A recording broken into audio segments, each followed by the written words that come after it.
The Joe Rogan Experience. Yeah, unintended consequences are something that I've been taking very seriously lately when I'm paying attention to technology as it's used in social media. Yeah. Particularly, one of the things that's disturbed me quite a bit over the last few weeks is that there's a model that they use, and not intentionally, but there's a model that they use to get people upset about things. Yeah. Show you things in your feed that you argue against, because that makes you click on them more and you engage in them more.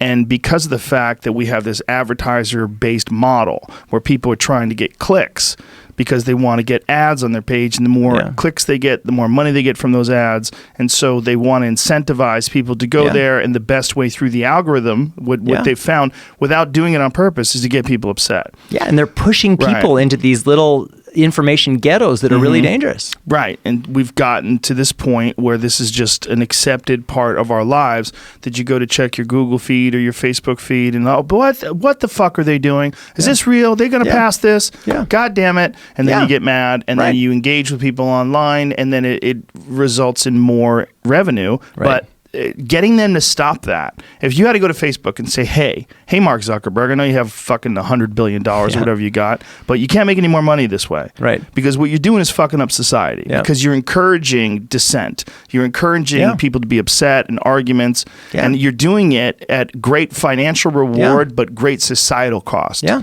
So stop. Yeah. And he's not going to do it, right? Well, he may not do it. That comes back to the point about regulation. The question is, how big is your stick? Well, one of the guys who was the founder of Facebook, Chris Hughes, is now coming out and saying that Facebook needs to be broken up. And that he was one of the original founders. And he's like, it has gotten so far out of hand. It's so far away from where it is. It's literally affecting global politics.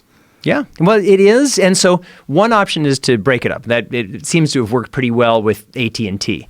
Another option is to regulate it, which in my mind would be a better approach. And that is to say, here's what's okay and here's what's not okay. And this stuff is really intricate. You have to really get down beneath these algorithms, which are unbelievably complex. But you're exactly right. I mean, what we're seeing now is we are being pushed into, I said information ghettos, but it's like information barricades. And so we're pushed into camps. Yeah. And which camp are you on? And it's so dangerous because this country is based on not everybody agreeing, but having a process where people come and they work it out and they say, I'm not perfectly happy with this outcome, but here's a compromise. And if we can't compromise, then our civic culture is going to break down. And there's so much. I mean, people don't see these pillars that are holding up our society. I lived in Cambodia for 2 years. And if you don't have these civic pillars under your societies look very, very different. Everyone's life experiences, we kind of take for granted. You can go out the door, walk to Starbucks and not get shot. Or you can have your house, something happens, your house gets robbed, you call the police. And the police aren't the ones who've robbed your house, or they're not in. I mean, there's all these kinds of crazy things. If we break down the foundations that underpin our lives, that's really dangerous.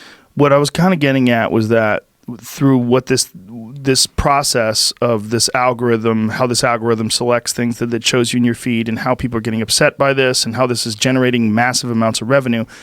Once it's already happened, it's very difficult to stop. And my concern would be that this would be a similar thing when it comes to genetic engineering. We're saying we need to be able to put regulations on this. We need to be able to establish. But once it gets out of the bag, once it gets rolling, and you remember when Mark Zuckerberg sat in front of all those politicians? They had no fucking idea what they were talking about. How do you make money? They're such piss poor preparers, and it shows you like these are the people that are looking out for us. Good fucking luck. These are Luddites. They're dumbasses. They're fools. Right, and they don't know anything about. Some are. There's better and worse, but But almost everyone was underwhelming and underimpressive in that hearing. The fact that they're dealing with one of the most important moments of our time, but they didn't bring on some sort of a legitimate technology expert who could explain the pitfalls of this and do so in a way that the rest of the world's going to know. So they're not going to protect us from genetic engineering either, right? Because they're generalists in terms of their education for the most part, and they're not concerned. They're concerned with raising money for their campaign. They're concerned with getting reelected. That's what they're concerned with. Yeah, I totally agree with you that if we wait to focus on this issue, until Yeah. it becomes a crisis. It's going to be too late because all the big decisions will have been made. The reason why I wrote this book, the reason why I'm on it's almost week 3 of this book tour, doing events like this every day, is what I am saying in every form that I can is this is really important. We were watching the news yesterday. They had this royal baby in the UK. Like, I don't give a shit. It doesn't affect my life in any way. But what is at play now is the future of our entire species and our democracy and our lives. And we have to be focusing on those things because we have a moment now where we can, to a certain extent, influence how these revolutions play out. And if we just wait around, if we're distracted and we're focusing on all this stuff that's sucking up our attention, and whether it's Trump or Brexit or Mueller and all these things, I mean, how much of our time are we spending focused on this? Fine, let's pay a little bit of attention, but there's really big stuff. 50 years from now, 100 years from now, no one's going to look back and now and say, oh, that was the age of Trump, or that was they're going to say that was the age when, after almost 4 billion years of evolution, humans took control of their own evolutionary process. And it's huge, and it's going to change all of life. And what I'm trying to do is to say everybody has to have a seat at the table, whether you're a conservative Christian, whether you're a biohacking transhumanist. Everybody needs to be at the table, because we're talking about is the future of our species. We're talking about the future of our species, but are we even capable of understanding the consequences of these actions, the stuff that we're discussing? Like right now, I'm not. Like I'm talking about it, but I mean, if someone said, hey, you've got to go speak in front of people about the consequences of in a very clear 1 hour presentation, I'd be like, no, I'm not. I don't know what I'm talking about. One, we can go together, so you're good. Thank you. But two, the reason why I've written this book, Hacking Darwin, is I wanted to say if you could read just one book, and it's written just for everybody in a very clear way with a lot of jokes that I think are funny. My mother laughed at them as well, that you get it. And then once you know just the basics, as a human being, anybody, it has an equal right to be part of this conversation as the top scientist or the leaders of any countries. I would agree with you there, but I don't think that other people are going to see it that way. I think the people that are in control, they're not going to say, hey, we need to be fair with everyone, all the citizens of the world. How do you feel we should proceed? No, but that's why we need this bottom-up groundswell, but we can't have a bottom-up groundswell if just general people aren't even aware of what the issues are. And that's the challenge. And that's why forums like yours are just so important. I mean, you have all of these people, and then maybe everyone doesn't listen to this podcast and say, all right, I get it. I can go give that hour-long speech.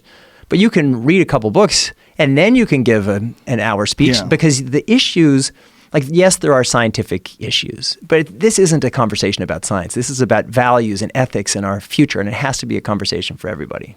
Yeah, it's not just a scientific conversation. It's a conversation about the future of this species and what the species will become. And that's something we're wholly unqualified.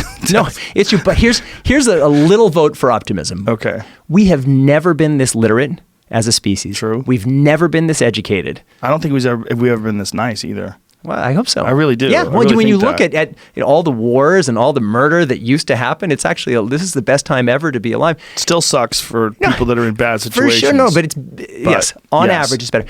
And we've never been this connected. So we have. So in the book, I call for a species-wide dialogue on the future of human genetic engineering. You think, well, that's nuts. 7 billion people on Earth. How are they gonna do that? But we have the opportunity, and we have to try, because you don't want, like with the beginning of the genetically modified crops era, the scientists were actually really responsible, but the regular people weren't consulted, and they felt these guys just did it to me. So if you have all the marchers with genetically modified organisms, we are entering the era of genetically modified humans, and that's going to scare the shit out of people. And so we need to start preparing, and we need to make people feel that they're respected and included. And our government leaders aren't going to do it for us. So we have to find ways of engaging ourselves. And that's why with the book, I set up a website where people can share their views, debate with other people. I really want everybody to be part of this conversation.